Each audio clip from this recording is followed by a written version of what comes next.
Yan, malunggay, bayabas, sili, at saka suha. Suha ang tawag sa inyo dyan guys ba?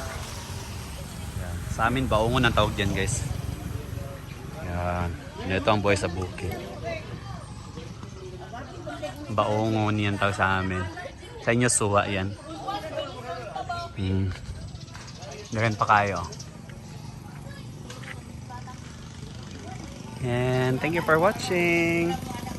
Hello guys, another vlog for today. Yan, actually guys, uwi muna ako sa bahay. Titingnan ko muna yung development ng project ko doon. Sabi kasi ng kapatid ko, nag-skim coating na daw yung sabi ng bunso namin na babae, nag-skim coating na daw yung brother ko sa kwarto ko. So, i-check natin ngayon doon sa bukid namin. Ano na yung development? Progress ng pa-project ko. So, inuna muna niya yung kwarto ko. Okay. Then, pupunta na tayo doon. Malalayo yung inaguan from here patungo sa bahay namin. Papunta sa bahay namin. I think it takes 10 minutes. Mga 4 barangays pa. Pero kung maghabal-habal ka lang, madali lang. 10 minutes lang siguro yung ride natin. Papunta doon parang doon sa kabilang bukid pa. So guys, ito pa rin ang sitwasyon natin dito. Hindi na siya maputik yung ilog. Yan. So maya ma-clear na to. Yan. So siguro ang bahay namin is pang-apat pa na bukid guys from here doon. Yan. So punta tayo doon. At iba-vlog natin doon sa bukid namin. So yan, ito muna ang daanan sa mga gustong pumunta dito sa Hinaguan. Itong sitwasyon dito. Yan. Makakalakad ka naman, pero mababasa ka nga. Dapat slowly lang yung mo. So magra-ride tayo ng habal-habal papunta sa amin. Mga siguro 4 na bukid pa siguro, mga 4 na barangay kasi punta sa amin. So yan, ito yun. Buti na lahat, magaling na ako Nakakatakot dito guys, baka mahulog ka dyan sa ilog, mabasa-basa ka. Lalo na makakakita sa'yo. Doon sila guys nagkantahan, birthday ni Odiva bukas. So yan, baka magbigay kasi ng pandagdag handa ni Diva. So nagkantahan kami. Para may stars. Yan. So yan, punta na tayo sa bahay. Yan, sakit na sa balaban. Ito sa amo ha, babaw.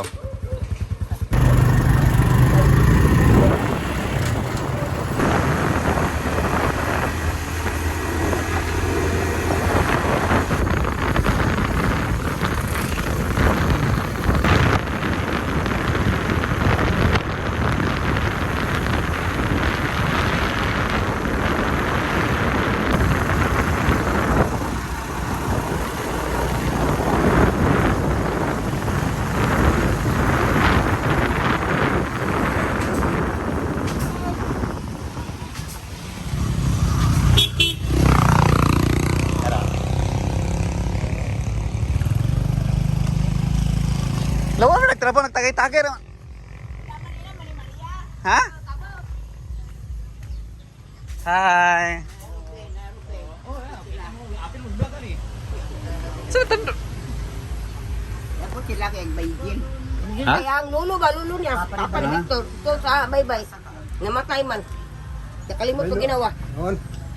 Pinapay sulod ng tindahan. Kaya walang sulod. Uy, sabi. Bala ko, sulod. Araw yun ay Sa- mga tagmalunin. Sa barong. Ano na may naitabo di rin, be? Akong tanahon ang kuan kay. Ha? Guys, welcome sa mong balay. Yan. Sa maningin ka, baka basa. Para plaster guys, sa mong balay. Naka-floor mata na siya guys. Sinabihan ko si mama na bilhin ng floor mat dito, lubongga na. Para dun sa baba, hindi na need alkuba. Dahil pag dito kasi yung mga alikabok pupunta sa ilalim.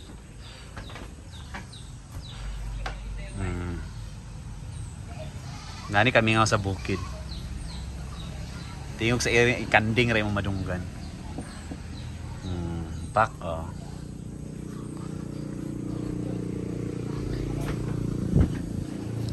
Lapak.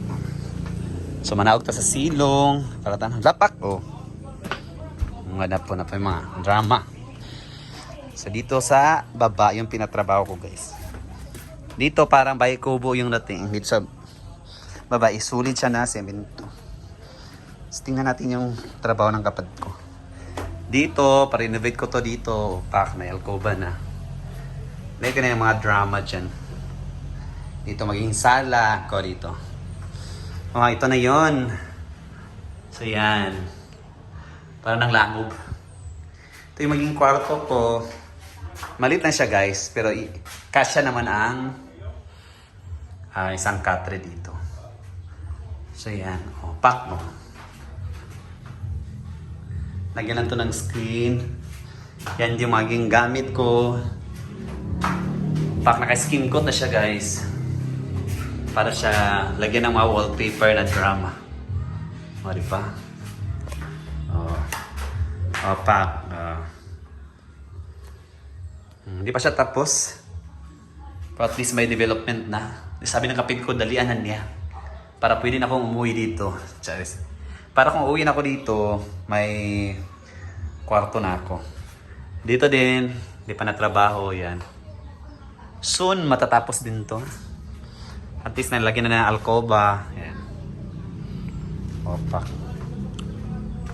Ito din ang kusina namin. Yan, hindi pa tapos. Hopefully guys, dahil sa panunood niyo, matatapos ko rin to. At least nalagyan na ng parang ganyan. Para maganda na siya tingnan. Yan, plano ko pa, pag magkapera ko, lalagyan ko ng tiles yan para bongga-bongga na. At mga cabinet dito, yan. Ganun naman talaga ang sa bukid. Itong CR namin, hindi na natin pasukin guys dahil hindi pa siya tapos. O, diba? Doon kasi sa taas, hindi ko nalalagyan to ng bubong alcuba. So, sabi ko ng mama ko, bilan lang niya ng floor mat. Para hindi papasok yung mga alikabok dyan. So yan. Welcome sa aming bukid. Ito yung buhay namin dito guys. May mga pananim. May mga manok. Gusto mong mag-ihaw ng manok. Gutom ka dyan. Yan. May mga malunggay. Papaya. Patanglad. O diyan. Dito rin maging kwarto ng kapatid ko. Hindi pa siya tapos. Hopefully soon, matatapos rin yan. O, diba? Mga gamit. Pasensya na guys, ha? At hindi talaga mawawala sa bukid, guys, ang dirty kitchen. Diba? Actually, guys, meron naman kaming gasol dun. Meron kaming gasol. Yan, meron kaming rice cooker. But you know what, guys? Ang parents ko mag-prefer talaga sila na magluto through kahoy. Dahil masarap talaga ang kanin sa kahoy. Lutuin. Nakaluto na sila. Init kayo. Oh. Ay, konti lang sila dito.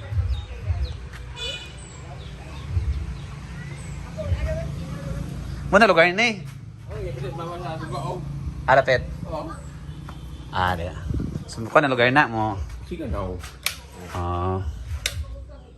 Wala bulb siya ako ng suga. Wala. May mo umana na. Wala. Pagkahit na ako, sino na. Kali dere? Sino na siya ngayon, sa kasino ko. Yung sino, pag ganyan sa mayo. Hindi naman kada siya magbaha diya. Hindi na. Mukukon nyo yun. Dapat italas din mo ni. Kay? Mo tubig din yun. Tubig siya? Mag-umog? Pero din, yung madagan. Siminton de. Og tarong. Kung simito ta. Ako siya mo italas na gini mo. Ako tayo budget sa tiles. Siminto, nagyago. Dapat tayo dun. Sino na siya? Kadua pa man nga. Isa man nga agi. Sa pawa lang siminto ba? For the meantime lang. Kaya wala pa mong kakayo lang. Magkon ko diri. Mabaha. Lagi na sa siminto. Para...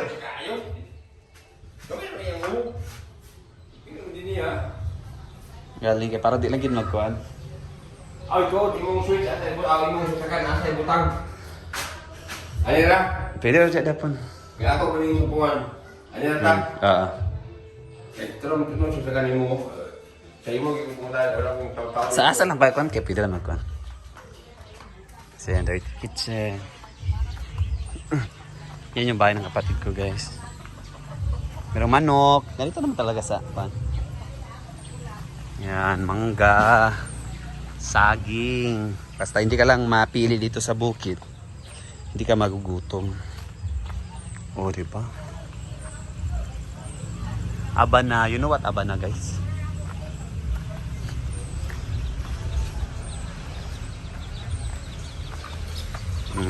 Nani ang kinabuhi sa bukid. Dito. Maraming tanim dyan guys. Maraming mangga. Actually marami kayong variety na mangga guys. As in. Nakalinya to mangga dyan. Yan. Dyan na. Hanggang dun guys ang lupa ng tatay ko. At saka ang naka-differential dito is pababa. Hanggang dun sa baba. Nakaslope kasi siya guys. Ganyan. So nakaline up pa mamangga dito guys. Mangga yan. Ito is ano to? Parang abana to. You know what's abana? Yung parang guyabano ba yan? Yan. Ito mangga din. At least as in maraming mangga guys. Straight na namang. Ito mangga to. Yan mangga din yan. Doon mangga din. Naka-line up yung mga mangga. Ito naka-simple ang life sa bukid. Saging. Yan, mangga din yan. Mangga. Tayo doon. Ito ang life sa bukid.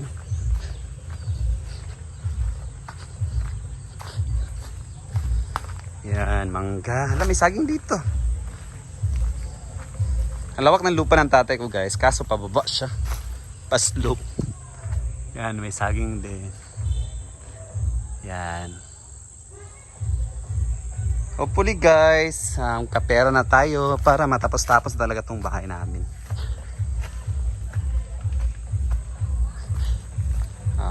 Yun naman, we all want the comfort of our family. Kaya naman gusto natin pagandahin yung bahay natin. Hindi na ko manggagapon eh guys.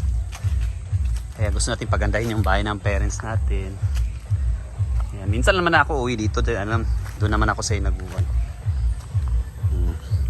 Malunggay. Ay, ginukugapoy ko. Tapos na. So, balik na tayo sa taas.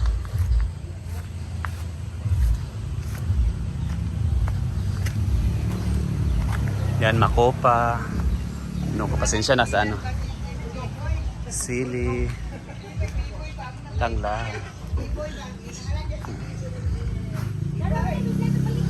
So, dito na tayo.